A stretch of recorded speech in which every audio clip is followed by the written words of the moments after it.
ஓம் சாந்தி. 27/7/2024 காலை முரளி பாப்தாதா மதுபன். சாராம்சம். இனிய குழந்தைகளே, தந்தையைப் போன்று கருணை நிறைந்தவர்களாகவும் பரோபகாரிகளாகவும் ஆகுங்கள். விவேகமான ஒருவர் தானும் முயற்சி செய்து மற்றவர்களையும் முயற்சி செய்யத் தூண்டுவார். கேள்வி: நீங்கள் எவ்வாறு கற்கிறீர்கள் என்பதன் அடிப்படையில் எதனை நீங்கள் சோதித்துப் பார்க்கலாம்? உங்களுடைய முயற்சி என்ன? பதில்: நீங்கள் அதிஉயர்ந்த பாகத்தையா, ஒரு மத்தியமமான பாகத்தையா அல்லது மிகவும் குறைவான பாகத்தையா நடிக்கின்றீர்கள் என்பதை நீங்கள் எவ்வாறு கற்கிறீர்கள் என்பதன் அடிப்படையில் நீங்கள் சோதித்துப் பார்க்கலாம். மற்றவர்களையும் அதி உயர்ந்தவர்களாக ஆக்குபவர்களே, அதாவது சேவை செய்வதுடன் பிராமணர்களின் எண்ணிக்கையை அதிகரிக்க செய்பவர்களே அதி உயர்ந்த பாகத்தை நடிப்பவர்கள் என்று கூறப்படுகிறது. உங்களுடைய முயற்சி பழைய சப்பாத்தை கழற்றி புதியதொன்றை போடுவதே ஆகும். ஓர் ஆத்மா தூய்மையாகியதும் அவரால் ஒரு தூய்மையான புதிய சப்பாத்தை, அதாவது சரீரம் பெற முடியும். ஓம் சாந்தி. குழந்தைகளாகிய நீங்கள் 2 வழிகளில் வருமானத்தை சம்பாதிக்கிறீர்கள். ஒரு புறம் நினைவு யாத்திரையினாலும், மறுபுறம் 84 பிறவி சக்கரத்தின் ஞானத்தை நினைவு செய்வதனாலும் வருமானம் ஈட்டப்படுகின்றது. இது இரட்டை வருமானம் என்று அழைக்கப்படுகிறது. ஆனால் அஞ்ஞான பாதையில் ஒரு கணப்பொழுது ஒற்றை வருமானமே ஈட்டப்படுகின்றது. நினைவு யாத்திரையின் மூலமான உங்கள் வருமானம் மிக மகத்தானதாகும். உங்களுடைய ஆயுட்காலம் தொடர்ந்தும் அதிகரிக்கின்றது. நீங்களும் தூய்மையானவர்களாகுவதுடன் துன்பங்கள் அனைத்திலிருந்தும் விடுபட்டிருக்கிறீர்கள். வருமானம் மிக பெரியதாகும். சத்திய யுகத்தில் உங்களுடைய ஆயுட்காலம் மிகவும் நீண்டதாகும். அங்கு ராவணனின் ராஜ்யம் இல்லாததால் துன்பம் என்ற வார்த்தையே கிடையாது. அஞ்ஞான பாதையில் கற்பதால் தற்காலிக சந்தோஷம் உள்ளது. மற்றையது சமய நூல்களை கற்பதால் கிடைக்கும் சந்தோஷமும் ஆகும். அவர்களுடைய சிஷ்யர்கள் எந்த நன்மையையும் அவர்களிடமிருந்து பெறுவதில்லை. அவர்கள் உண்மையில் அவர்களுடைய சிஷ்யர்களும் இல்லை.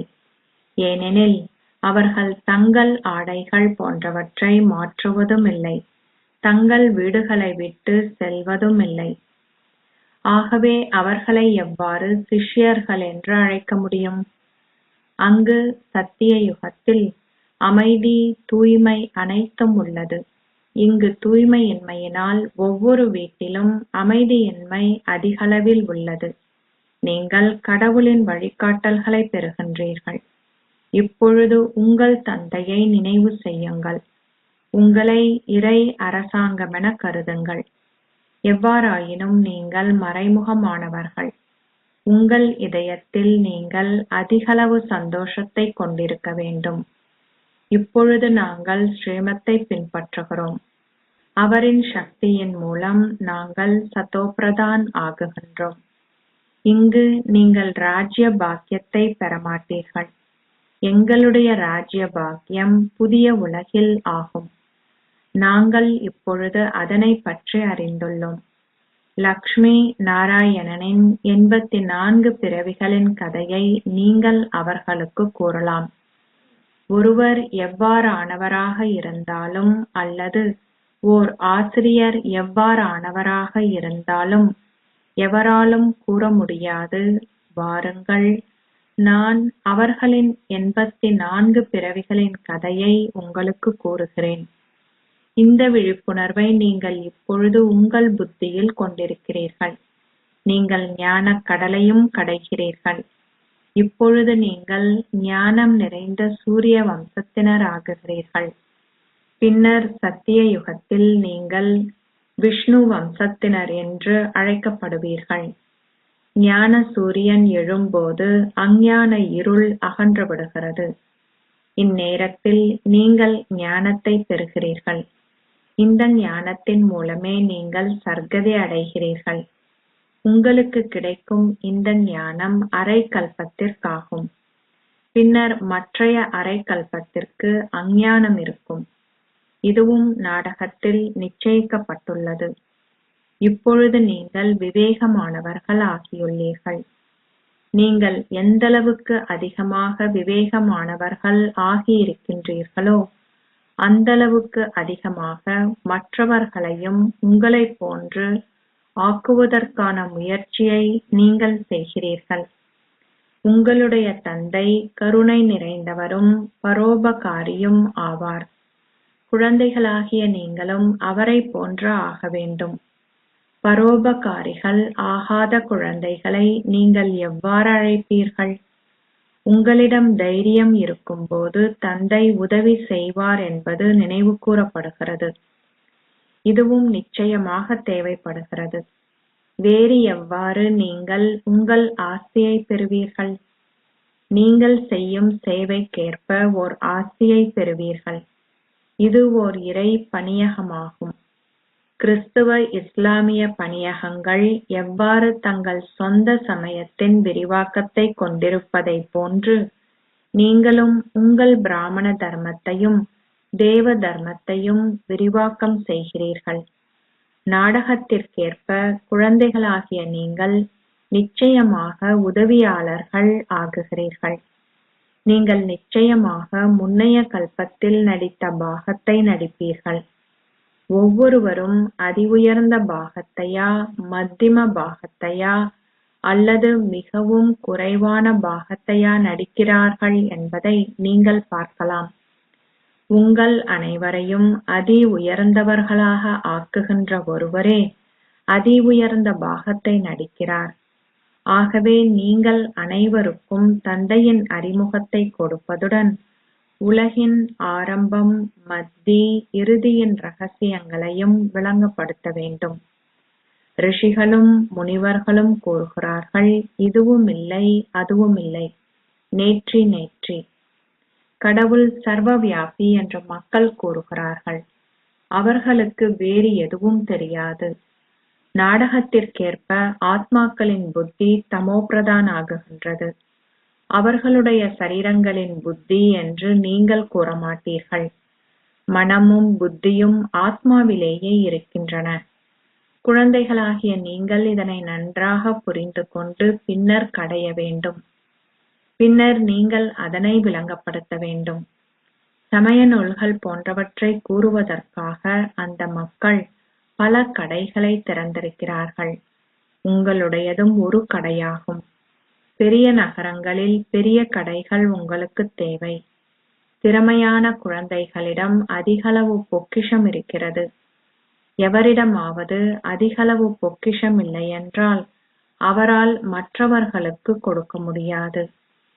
இதன் தாரணை வரிசை கிரமமாக இடம்பெறுகிறது. குழந்தைகளாகிய நீங்கள் இதனை மிக நன்றாக கிரகித்துக் கொள்ள வேண்டும். அப்போது உங்களால் எவருக்கும் விளங்கப்படுத்தலாம். இது ஒரு பெரிய விஷயமல்ல. இது ஒரு வினாடிக்கான விஷயமாகும். நீங்கள் தந்தையிடமிருந்து உங்கள் ஆஸ்தியை பெற வேண்டும். குழந்தைகளாகிய நீங்கள் தந்தையை இனங்கண்டதால் நீங்கள் எல்லையற்றதன் அதிபதிகள் ஆகியிருக்கிறீர்கள். அதிபதிகளும் வரிசை கிரமமாகவே உள்ளார்கள். அரசரே அதிபதியாவார். பிரஜைகளும் கூறுகிறார்கள், நாங்களும் அதிபதிகள். இங்கும் அனைவரும் கூறுகிறார்கள், இது எங்கள் பாரதமாகும். ஸ்ரீமத்தை பின்பற்றுவதன் மூலம் நீங்கள் உங்கள் ஸ்வர்க்கத்தை ஸ்தாபிப்பதாக நீங்களும் கூறுகிறீர்கள். பின்னர் ஸ்வர்க்கத்தில் ஓர் ராஜ்யம் இருக்கும். பல தரங்களில் அந்தஸ்தும் இருக்கும். நீங்கள் ஓர் உயர்ந்த அந்தஸ்தை பெறுவதற்கு முயற்சி செய்ய வேண்டும். தந்தை கூறுகிறார், இப்பொழுது எந்தளவுக்கு முயற்சி செய்து ஓர் அந்தஸ்தை பெறுகின்றீர்களோ அவ்வாறே கல்பம் கல்பமாக அது நிச்சயிக்கப்படும். பரீட்சையில் எவருக்காவது குறைந்தளவு புள்ளிகள் கிடைத்தால் அவர்களுக்கு இதய வழுவல் ஏற்படுகின்றது. இது எல்லையற்ற ஒரு விஷயமாகும். நீங்கள் முழு முயற்சி செய்யாது விட்டால் மனச்சோர்வு அடைவதுடன் தண்டனையும் பெற வேண்டும். அந்நேரத்தில் உங்களால் என்ன செய்ய முடியும்? எதுவும் செய்ய முடியாது. ஆத்மா என்ன செய்வார்? அந்த மக்கள் தங்களை மூழ்கடித்து தற்கொலை செய்கிறார்கள். இங்கு தற்கொலை என்ற கேள்விக்கு இடமில்லை. ஆத்மா அழிவற்றவர்கள் என்பதால் ஆத்மாக்கள் தற்கொலை செய்ய முடியாது. எவ்வாறாயினும் உங்கள் பாகத்தை நடிக்கின்ற சரீரம் தற்கொலை செய்து கொள்ள முடியும். இப்பொழுது நீங்கள் பழைய சப்பாத்தை நீக்குவதற்கான முயற்சியை செய்கிறீர்கள். அப்போது உங்களால் ஒரு புதிய தெய்வீக சப்பாத்தை எடுக்க முடியும். இதனை யார் கூறுகிறார்? ஆத்மா. எனக்கு புதிய ஆடைகளை கொடுங்கள் என குழந்தைகள் கூறுவது போன்று ஆத்மாக்களாகிய எங்களுக்கும் புதிய ஆடைகள் வேண்டும். தந்தை கூறுகிறார், ஆத்மாக்களாகிய நீங்களும் புதியவர்கள் ஆக வேண்டும். அப்போதே நீங்கள் ஒரு புதிய சரீரத்தை கொண்டிருப்பதுடன் அழகாகவும் இருப்பீர்கள். ஆத்மாக்கள் தூய்மையாகும் போது 5 தத்துவங்களும் புதியதாகுகின்றன. சரீரங்கள் 5 தத்துவங்களால் உருவாக்கப்படுகின்றன. ஓர் ஆத்மா சதோ பிரதானாக இருக்கும்போது அவர் ஒரு சதோ பிரதான் சரீரத்தை பெறுகிறார். ஓர் ஆத்மா தமோ பிரதானாக இருக்கும்போது அவர் ஒரு தமோ பிரதான் சரீரத்தை பெறுகிறார்.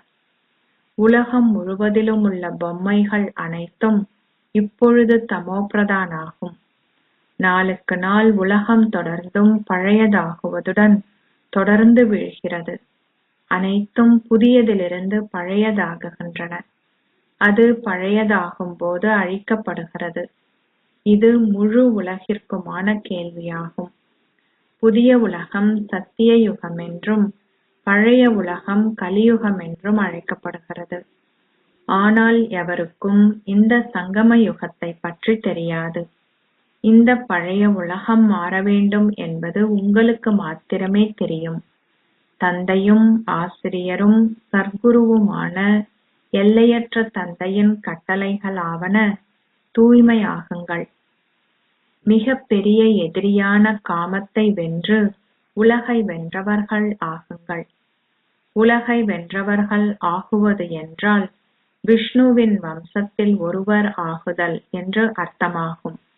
இரண்டும் ஒன்றே ஆகும். இந்த வார்த்தைகளின் அர்த்தம் உங்களுக்கு தெரியும். தந்தையே உங்களுக்கு கற்பிக்கிறார் என்பது குழந்தைகளாகிய உங்களுக்கு தெரியும். அனைத்திற்கும் முதலில் உங்களுக்கு இந்த உறுதியான நம்பிக்கை இருக்க வேண்டும். ஒரு குழந்தை வளர்ந்து வரும்போது அவர் தனது தந்தையை நினைவு செய்ய வேண்டும். பின்னர் அவர் தனது ஆசிரியரையும் அதன் பின் குருவையும் நினைவு செய்ய வேண்டும்.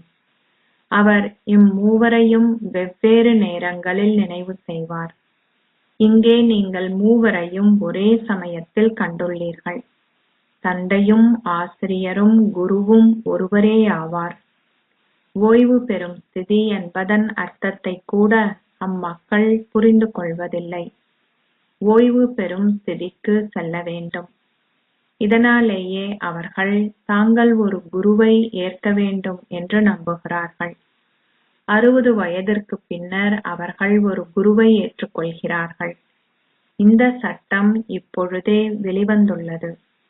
தந்தை கூறுகிறார், இவரின் பல பிறவிகளின் இறுதியில் அவரது ஓய்வு பெறும் ஸ்திதியில் நான் அவரின் சர்க்குரு ஆகுகின்றேன். இந்த பாபாவும் கூறுகிறார், 60 வயதிற்கு பின்னர் நிர்வாணா பூமிக்கு செல்வதற்கான நேரத்தின் போதே நான் சர்க்குருவை கண்டு கொண்டேன்.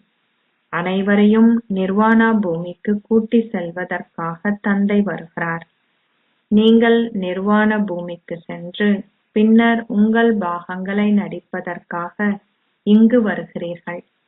தாங்கள் ஓய்வு ஸ்திதியை அடையும் போது பலர் ஒரு குருவை ஏற்றுக்கொள்கிறார்கள். குரு தானத்தை பெற வேண்டும் என்பதற்காக இந்நாட்களில் அவர்கள் சிறு குழந்தைகளையும் ஒரு குருவை ஏற்றுக்கொள்ள செய்கிறார்கள். கிறிஸ்தவர்கள் குழந்தையை ஒரு மதகுருவின் மடியில் அமர்த்தி ஞான தானம் செய்வார்கள். எவ்வாறாயினும் அவர்கள் நிர்வாண பூமிக்கு செல்ல மாட்டார்கள். தந்தை இந்த ரகசியங்கள் அனைத்தையும் விளங்கப்படுத்துகிறார். கடவுள் மாத்திரமே தனது இறுதியை எல்லைகளை உங்களுக்கு கூறுகிறார்கள். அவர் அதனை உங்களுக்கு ஆரம்பத்திலிருந்து கூறி வருகிறார். அவர் உங்களுக்கு தனது சொந்த இலக்கை கூறுவதுடன் உலகின் ஞானத்தையும் உங்களுக்கு கொடுக்கிறார். கடவுளே வந்து ஆதி சனாதன தேவி தேவதா தர்மத்தை ஸ்தாபிக்கிறார். அதாவது அவர் ஸ்வர்க்கத்தை ஸ்தாபிக்கிறார். அதைத் தொடர்ந்து வரும் பெயர் பாரதமாகும். அவர்கள் கீதையில் ஸ்ரீ கிருஷ்ணரின் பெயரை புகுத்தி அதிகளவு குழப்பத்தை உருவாக்கியுள்ளார்கள். இதுவும் நாடகமாகும். இது வெற்றிக்கும் தோல்விக்குமான நாடகமாகும். எவ்வாறு வெற்றியும் தோல்வியும் உள்ளதென்பதை தந்தையை தவிர வேறு எவராலும் உங்களுக்கு கூற முடியாது. லக்ஷ்மி நாராயணனுக்கும் தாங்கள் பின்னர் தோற்கடிக்கப்படுவார்கள் என்பது தெரியாது. பிராமணர்களாகிய உங்களுக்கு மாத்திரமே இது தெரியும். சூத்திரர்களுக்கும் இது தெரியாது. தந்தை மாத்திரமே வந்து உங்களை பிராமணர்களிலிருந்து தேவர்கள் ஆக்குகிறார். ஹம்சோ என்பதன் பொருள் ஓம் என்பதன் பொருளிலிருந்து முற்றாக வேறுபட்டது. அவர்கள் எந்த பொருளுமின்றி மனதில் தோன்றியவற்றை தொடர்ந்து கூறுகிறார்கள். எவ்வாறு நீங்கள் இறங்கி வருகிறீர்கள் என்பதையும் பின்னர் எவ்வாறு நீங்கள் ஏறுகிறீர்கள் என்பதையும் குழந்தைகளாகிய நீங்கள் இப்பொழுது புரிந்து கொள்கிறீர்கள். குழந்தைகளாகிய நீங்கள் இந்நேரத்தில் இந்த ஞானத்தை பெறுகிறீர்கள். நாடகத்திற்கேற்ப ஒரு கல்பத்தின் பின்னர் தந்தை மீண்டும் வந்து உங்களுக்கு மீண்டும் கூறுவார். அனைத்து சமய ஸ்தாபகர்களும் வந்து அவர்களுக்குரிய நேரத்தில் அவர்களின் சமயத்தை ஸ்தாபிப்பார்கள். அவர்கள் செய்யும் முயற்சிக்கேற்ப வரிசை கிரமமாக இதனை செய்கிறார்கள் என்று நீங்கள் கூற மாட்டீர்கள். அவர்கள் நேரத்திற்கேற்ப வரிசை கிரமமாக கீழே வந்து தங்கள் சொந்த சமயங்களை ஸ்தாபிக்கிறார்கள். தந்தை மாத்திரமே தான் எவ்வாறு பிராமண குலத்தை ஸ்தாபிக்கிறார் என்பதையும் பின்னர் சூரிய வம்சத்தையும் அதன் பின்னர் சந்திர வம்சத்தையும் ஸ்தாபிக்கிறார் என்பதையும் விளங்கப்படுத்துகிறார். இப்பொழுது நீங்கள் ஞானம் நிறைந்த சூரிய வம்சத்தவர்கள். பின்னர் நீங்கள் விஷ்ணு வம்சத்தவர்கள் ஆகுகிறீர்கள். எவரும் எந்த பிழையையும் கண்டுபிடிக்காதவாறு நீங்கள் வார்த்தைகளை மிகவும் கவனமாக எழுத வேண்டும். இந்த ஞானத்தின் ஒவ்வொரு மேன்மையான வாசகமும் ஓர் ரத்தினம் அல்லது வைரம் என்பது உங்களுக்கு தெரியும். குழந்தைகளாகிய நீங்கள் உங்கள் விளக்கங்களில் மிகவும் தெளிவானவர்களாக இருக்க வேண்டும். தவறுதலாக ஏதாவது ஒரு வார்த்தை தவறவிடப்பட்டுவிட்டால் அதனை உடனடியாக சரி செய்து பின்னர் அவர்களுக்கு விளங்கப்படுத்த வேண்டும். தந்தையை மறப்பதே மிக பெரிய தவறாகும். தன்னை மாத்திரம் சதா நினைவு செய்யுமாறு தந்தை உங்களுக்கு கட்டளையிடுகிறார். நீங்கள் இதனை மறந்துவிடக் கூடாது.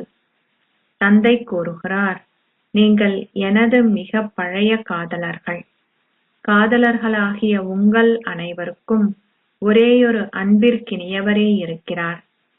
அந்த மக்கள் ஒருவரையொருவர் பார்த்ததும் காதலிக்கிறார்கள். இங்கு ஒரேயொரு அன்பிற்கினியவரே இருக்கிறார். அந்த ஒரேயொருவரால் எத்தனை காதலர்களை நினைவு செய்ய முடியும்? பலருக்கு ஒரேயொருவரை நினைவு செய்வது இலகுவாகும். ஆனால் ஒரேயொருவரால் எவ்வாறு பலரை நினைவு செய்ய முடியும்? நீங்கள் பாபாவிற்கு கூறுகிறீர்கள், பாபா, நான் உங்களை நினைவு செய்கிறேன். நீங்கள் என்னை நினைவு செய்கிறீர்களா? தூய்மையற்றவர்களிலிருந்து தூய்மையானவர்கள் ஆகுவதற்காக நீங்கள் அவரை நினைவு செய்ய வேண்டும். உங்களை நினைவு செய்வதற்கு நான் தூய்மையற்றவரில்லை. நீங்கள் தூய்மை ஆக வேண்டும் என்பதால் என்னை நினைவு செய்வது உங்கள் கடமையாகும். ஒருவர் எந்தளவுக்கு நினைவு செய்வதுடன் சிறந்த சேவையும் செய்கிறாரோ அதற்கேற்ப அவரால் கிரகித்துக் கொள்ள முடியும். நினைவு யாத்திரை மிகவும் கஷ்டமானதாகும். இதிலேயே ஒரு யுத்தம் உள்ளது. நீங்கள் 84 பிறவிச் சக்கரத்தை மறந்து விடுவீர்கள் என்றில்லை.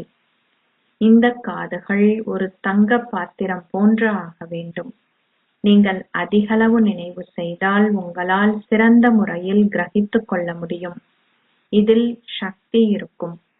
இதனாலேயே நினைவு சக்தி இருக்க வேண்டும் என்று கூறப்படுகிறது. ஞானத்தின் மூலம் ஒரு வருமானம் உள்ளது. நினைவின் மூலம் நீங்கள் அனைத்து சக்திகளையும் வரிசை கிரமமாக பெறுகிறீர்கள். வாள்களிலும் அவை கொண்டுள்ள சக்தியில் வரிசை கிரமமான வேறுபாடு உள்ளது.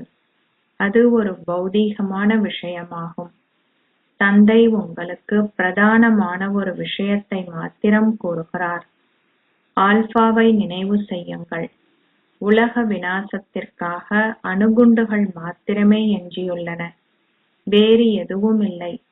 அதற்கு இராணுவமோ அல்லது இராணுவ தலைவரோ தேவையில்லை. இப்பொழுது தாங்கள் எங்கு அமர்ந்திருக்கின்றார்களோ அங்கிருந்து அனுப்பக்கூடிய குண்டுகளை தயாரித்திருக்கிறார்கள். நீங்கள் இங்கு அமர்ந்திருந்தவாறு உங்கள் ராஜ்யத்தை பெறுகிறீர்கள். அங்கு இருந்தவாறு அவர்கள் அனைத்தையும் அழித்து விடுவார்கள். உங்களுடைய ஞானமும் யோகமும் அவர்களிடமுள்ள மரணத்திற்கான பொருட்களுக்கு சமமாகும். இதுவும் ஒரு நாடகமாகும். அனைவரும் நடிகர்கள். பக்தி மார்க்கம் முடிவடைந்து விட்டது. தந்தை மாத்திரமே வந்து தனது அறிமுகத்தையும் படைப்பின் ஆரம்பம், மத்தி மற்றும் இறுதி பற்றியும் உங்களுக்கு கொடுக்கிறார். தந்தை இப்பொழுது கூறுகிறார், பக்தி மார்க்கத்திற்கான விஷயங்களை நீங்கள் செவிமடுக்க கூடாது. இதனாலேயே நீங்கள் தீயவை எதனையும் கேட்கக்கூடாது. இதன் உருவம் ஒன்று உருவாக்கப்பட்டுள்ளது. முன்னர் அது குரங்குகளுக்கு செய்யப்பட்டது. இப்பொழுது அவர்கள் மனிதர்களுக்கு செய்திருக்கிறார்கள். ஏனெனில் மனிதர்கள் மனிதர்களின் முகத்தை கொண்டிருந்தாலும் அவர்களின் குணங்கள் குரங்கை போன்று இருக்கிறது. இதனாலேயே ஒப்பிட்டு பார்க்கப்பட்டுள்ளது. நீங்கள் யாருடைய சேனைகள்? சிவபாபாவினதாகும்.